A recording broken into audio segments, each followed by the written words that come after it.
یعنی ان کا دعویٰ تھا کہ ان کو ملیں، وہ بھی اس میں دیے گئے۔ مسلمانوں کو ایک الگ وطن کی شناخت کا سلسلہ یہاں سے شروع نہیں ہوا۔ ہاں، مسلمانوں کو ایک الگ کمیونٹی یہاں پہ تسلیم کر لیا گیا کہ وہاں الیکشن ہوں گے۔ اب یہاں پہ اب آپ کو ایک بات بتاتا چلوں، ورلڈ وار وہاں پہ جاری تھی 1، اس دوران ایک خلافت موومنٹ چلی، برٹشر کے خلاف کہہ لیں، یا برٹشر سے پرے تھی یا برٹشر سے ریکویسٹ تھی کہ وہ خلافت کو نہ تنگ کریں، تو یہ خلافت موومنٹ چلی۔ خلافت موومنٹ کے ساتھ ساتھ سول ڈس اوبیڈینس کی بھی چلی اور سوشل بائیکاٹ کی بھی تحریک چلی۔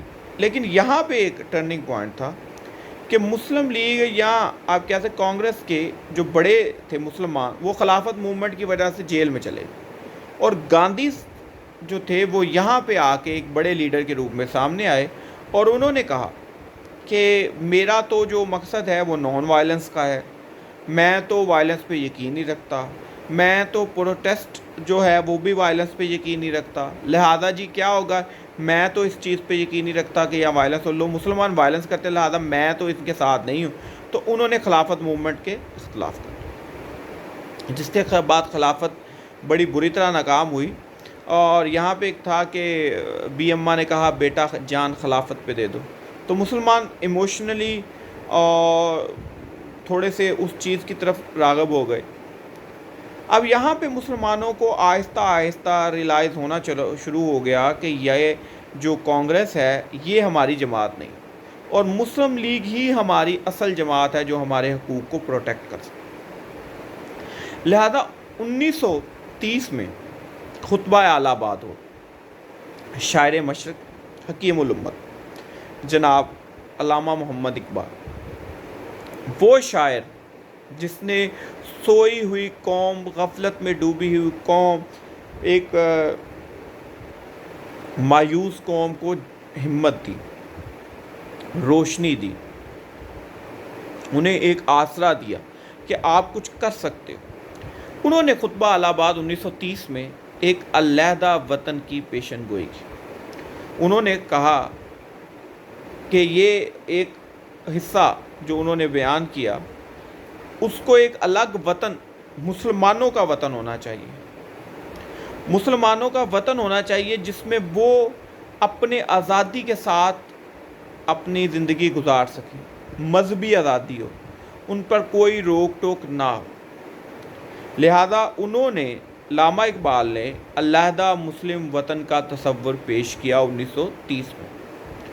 چودھری رحمت علی نے پاکستان کا نام تجویز کیا، خالق نام پاکستان چودھری رحمت علی نے کیا۔ اب یہاں پہ آپ کو ایک بات بڑی وضاحت سے بتاتا چلوں کہ مسلمانوں کی کافی تعداد اس وقت مسلم لیگ کے خلاف بھی تھی اور علیحدہ وطن کے تصور کے بھی خلاف تھی۔ وہ سمجھتے تھے کہ اس طرح وطن وہ جو ہے نا وہ کام خراب ہوگا۔ ان کا ایک شعر ہے اقبال کا کہ ان جدید خداؤں میں جو سب سے بڑا ہے وطن ہے، پیراہن جو اس کا ہے وہ مذہب کا کفن ہے۔ لہذا وہ سمجھتے تھے، وہ جو بھی لوگ تھے جن میں میجورٹی تعداد تب کے مولوی حضرات کی تھی، کہ یہ علیحدہ وطن نہیں ہونا چاہیے جی، یہ ہم ایک ہی جگہ رہیں گے، ہم یہاں پہ حکمرانی کریں گے۔ لیکن وہاں جب پولیٹیکل لوگ یہ سمجھتے تھے، جن میں قائد اعظم علامہ اقبال تھے، کہ اگر ہم آزاد انگریزوں سے ہو بھی گئے تو پھر ہمارے اوپر یہ ہندو حکومت کریں گے، کیونکہ یہ میجورٹی میں بھی ہیں، اور دوسری بات یہ ہے کہ یہ طاقتور ہے انگریزوں کے بعد۔ لہذا انہوں نے ایک علیحدہ وطن کا تصور ہی پیش کیا۔ اسی دوران یہاں پہ بڑے صغیر میں الیکشن ہوئے اور مسلم لیگ بہت بری طرح شکست کھا گئی۔ مختلف جماعتیں، کانگریس جو ہے مسلم سیٹیں بھی جیت گئی کیونکہ کانگریس میں مسلمان بھی تھے۔ قائد اعظم مایوس ہو کے چلے جاتے ہیں لندن، اور پھر علامہ اقبال ان کو خطوط لکھتے ہیں اور مسلمانوں کی رہبری پر آمادہ کرتے ہیں۔ 1940 کو 23 مارچ 1940 کو لاہور کے منٹو پارک، جسے ہم آج کے دور میں اقبال پارک کے نام سے یاد رکھتے ہیں۔ یہاں قرارداد پاکستان 23 مارچ 1940 کو پیش ہوئی۔ مولوی فضل الحق نے ایک قرارداد پیش کی اور اس کو یونانیمسلی سب نے منظور کی۔ یہ قرارداد کے بعد مسلمانوں کو 7 سال لگے ایک علیحدہ وطن حاصل کرنے کے لیے۔ اب ہوا یہ کہ 1945 میں الیکشنز ہوئے اور ان الیکشن کے دوران بہت سارے کیبنٹ مشن، کرپس مشن اور بہت سارے پلان آتے رہے اور وہ برٹش لوگ بھیجتے تھے اپنے وفود تاکہ یہاں کے لوگوں کی اصل جو وجوہات ہیں وہ معلوم کر سکیں اور کہیں طرح ان کو اکٹھا رکھ کے اوپر حکمرانی کی جائے۔ لہذا 1945 کے الیکشن میں مسلم لیگ نے ویل وارم میجورٹی حاصل کی اور ایک دفعہ واحد مسلمانوں کی جو پولیٹیکل پارٹی کے طور پر سامنے آئی۔ یہاں پہ بڑی ضروری ہے کہ یہاں پہ بہت سارے جو جسے وائس رائز تھے انہوں نے بہت ساری ڈیفرنٹ تجویز پیش کی، لیکن قائد اعظم محمد علی جناح ایک زیرک سیاستدان اور ایک ویژنری لیڈر تھے۔ ان کا یہ خیال تھا اور ان کا یہ خیال کہیں حد تک درست تھا کہ اگر انگریز یہاں سے چلے جائیں گے تو ہندو پھر مسلمانوں پر حکومت کریں گے اور مسلمانوں کے حاصل کچھ نہیں ہو جائے۔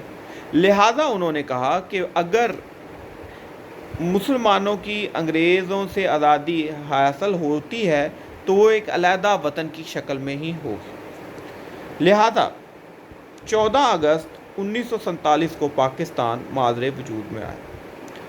یہ کہانی دیکھنے میں بڑی سمپل اور بڑی سادہ سی معلوم ہوتی ہے، لیکن ایسا نہیں ہے۔ کہیں وہ واقعات بھی ہوتے ہیں جہاں اذان کے نام پر ہزاروں مسلمان نکلتے ہیں اور جن میں کئی سو اپنی جان دے دیتے ہیں۔ مسلمانوں کی بہنوں بیٹیوں کی عزتیں محفوظ نہیں ہوتی۔ مسلمانوں در بدر دھکے کھاتے ہیں۔ اس آزاد مملکت کے لیے ہمارے پرکھوں نے جو زندگی میں اپنی قربانیاں، اپنے خون سے قربانیاں دی، وہ کسی صورت بھی ہم بھول نہیں سکتے۔ وہ لازوال داستانیں کبھی بھی ہم بھول نہیں سکتے۔ یہ ملک اتنی آسانی سے حاصل نہیں ہوا، اس میں لاکھوں لوگوں کا خون بسا۔ یہ اس ملک میں ہم سانس لیتے ہیں تو ایسے حاصل نہیں ہوا۔ سوچیں کہ اس وقت کو جب اللہ اکبر کہنے پہ ایک گولی کھائی تھی ایک مسلمان اور لا الہ الا اللہ پہ گولی کھائی تھی، سوچیں اس وقت کیا حالات ہوں۔ اس سیریز کی دوسری ویڈیو انشاءاللہ پارٹ 2 ہم بعد میں پیش کریں گے۔